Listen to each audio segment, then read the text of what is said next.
Welcome to Inside Communications. I'm your host, Mike Bako. Today we're coming to you from AdTech 2011 in New York, and we're going inside the Navy's social media campaign. What made it so successful, and why have they shifted all of their focus to social media? Today on Inside Communications.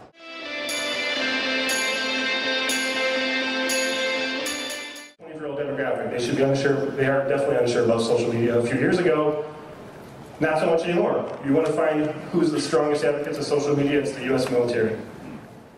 91% of their budget owed to social media, which is saying a lot. And the other 9% is mostly resume mining and a few local college event things. But this is how well it's worked for them. They don't really see, they don't do any TV anymore. There's no more of those Godsmack commercials. It's more Facebook. So I think our advertising model in general is hurting because people aren't getting it, and they're kind of treating it like it's still a push model with a bigger audience or a different audience, and it's not. But I don't think it's broken. I do think, though, that we can make money in social media. We do it. You guys can, too. And I was going to brief, and I am. So for military, for Navy, and this isn't even all the pages we have. This is just how I felt like getting screen grabs up before I ran out of steam. We don't do tons of push to these, but just to get them jump started, we will. We'll do those hybrid ads where someone's face is in there. Those seem to work pretty good. Polls actually work better.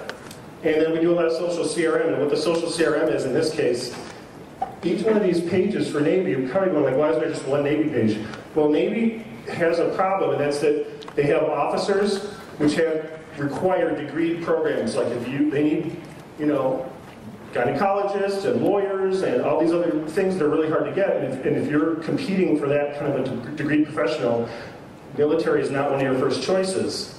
So we had to find a way to get people to want to do that. And what we did was, I told the Admiral, why don't you get 20 to 30 people who are in that profession to answer everyone's questions on the wall, because the recruiters really don't know much. They got like one paragraph about every job.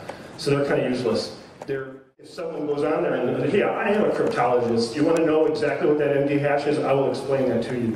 And they're getting really, really specific questions on there and getting answers. And guess what? We start getting direct leads from Facebook. And you can't sign up for the military from Facebook. Relax. Your kids aren't going to do that. We have people, this is all about content. On here, it's really proven because I was astonished to see that we were averaging like 88,000 views for videos of chaplains talking about their job. People wanted to see it, and they would sit through a 12-minute video for that. Twitter, we found out one of the things that works really, really, really well for us was sponsored tweets. We were getting an average of a 5% click-through on those, which if you're used to doing banners is pretty damn good.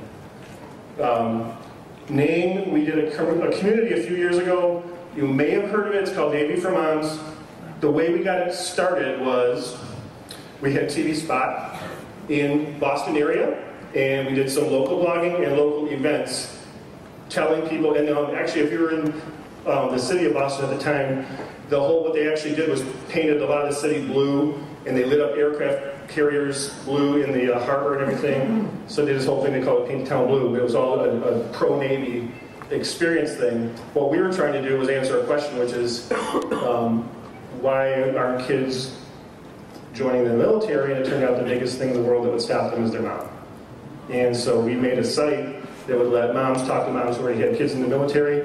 Navy was not allowed in there. They were not happy about that, but it turned out to be a really smart thing. We got 54,000 women on there every single day.